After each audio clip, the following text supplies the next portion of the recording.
Sa bilis ng takbo ng panahon, ay siya ring bilis ng pagdami ng mga problema sa kalusugan ng tao, lalo na pagdating sa tinatawag na lifestyle diseases o sakit na may kinalaman sa kung paano tayo mamuhay. Kabilang dito ang klase ng kinakain natin sa araw-araw. Ang Pilipino, di ba, ang hilig sa mga pagkain ng di ba? Matatamis, matataba, at maaalat. Lahat yan, matatamis, diabetes. Di ba? Tama ba naman na ang merienda natin, kanin din. Yung mga pagkain na yan, nakakadagdag o nakaka-complicate ng mga sakit natin. Sa tala ng Department of Health, nasa top 10 lifestyle disease pa rin ang cardiovascular conditions gaya ng high blood o hypertension at stroke, diabetes, at lung and chronic respiratory diseases, lalo na raw nitong nagkaroon ng pandemya.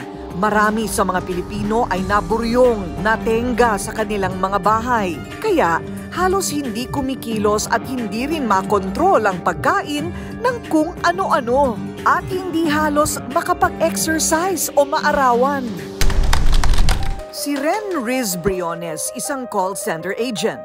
Kwento niya, malaki ang naging epekto sa kalusugan nang mag-work from home na lang siya. Ang pangit na ng lifestyle kasi wala na akong control sa pagkain. Anytime na pwede akong magluto, magkakape, sigarilyo, chichirya, soft drinks, pag gusto mo magpa-deliver. Tapos puyat ako. Dahil puyat ako, ikakain ko na naman siya. At wala talaga akong exercise. Sa loob ng halos 2 taon, parang nangolekta raw siya ng kolesterol sa katawan. Natakot ako kasi baka magka-diabetes ako, baka magka-high blood ako. Madalas din sumasakit yung ulo ko. And nakakatakot magpa-check up and ma-ospital gawa nga itong pandemic. Malaki ang influence ng lifestyle, no? Yung mga kinakain mo sa pag-develop ng diabetes.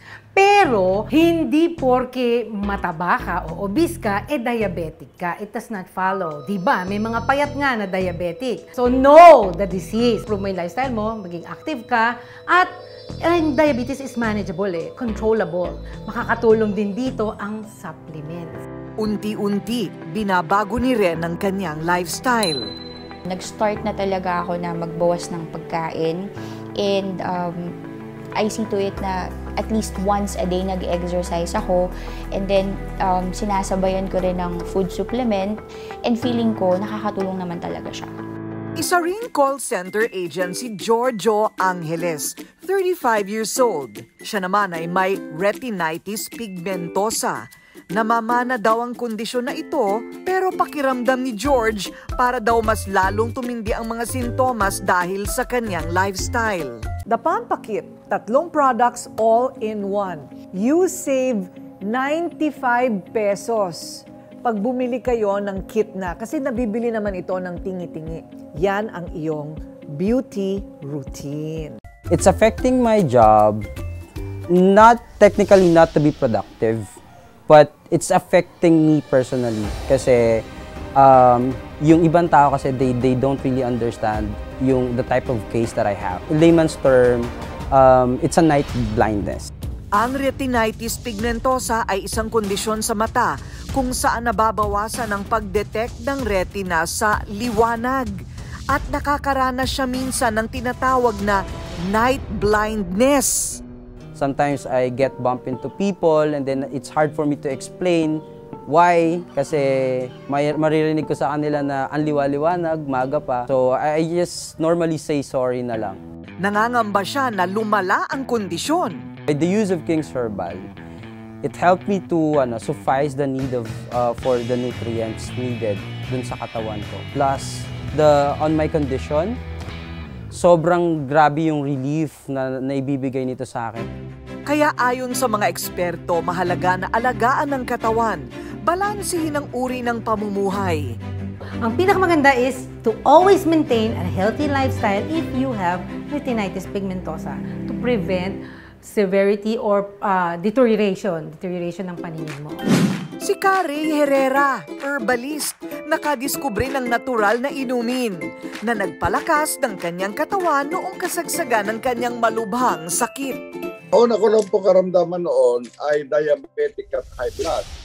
Yun po ang una kong karamdaman. Nag-maintenance ako ng 5 years. Nang ako'y madiscover ko, nang ako'y magpa-biopsy o magpatingin sa doktor, meron akong lymphoma cancer. Tandang-tanda pa ni Carey kung paano siya halos naging butot balat. Hirap nang huminga, hinang-hina. At dahil wala nga siyang perang pampaospital, nawala na ng pag-asa at naghihintay na lamang raw siya ng kanyang kamatayan. 46 years old pa lang noon si Carey. Habang siya'y nasa bukid, nabaling ang atensyon ni Carey sa mga alagang kambing. Nang makita ko po yung kambing, puro daw mo kinakain, pero hindi siya nagkakaroon ng peste. Ang ginawa ko po, talagang mula sa kinain niya ng umaga hanggang tanghali, sinubaybayan ko po yon, binunot ko po yon, ugat ng pugon, ugat ng talay, porpogonia, makahiya, at makabuhay, at akin pong inilaga sa kusinilya. Ako'y uminom ng mga ugat-ugat ng talay, ugat ng pugon, porpogonia, at iba pa.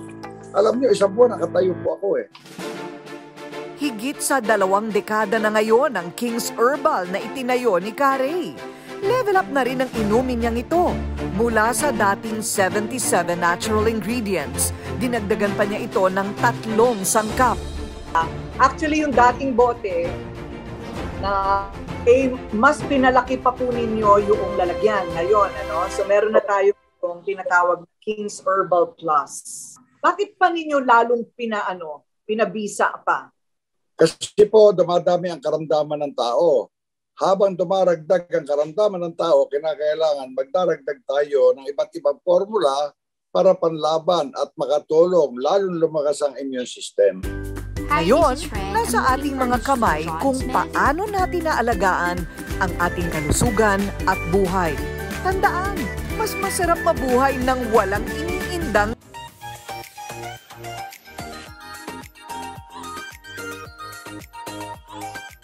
This is the 50-gram jar.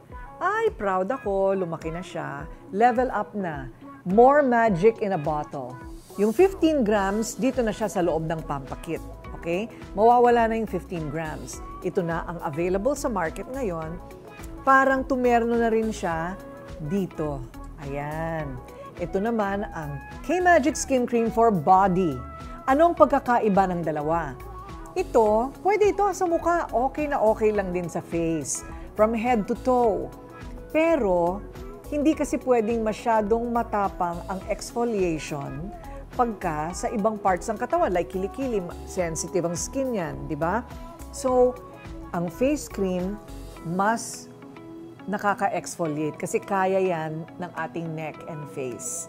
So, that's the main difference. My 2 superstars, the K-Magic Skin Cream for Face and Body.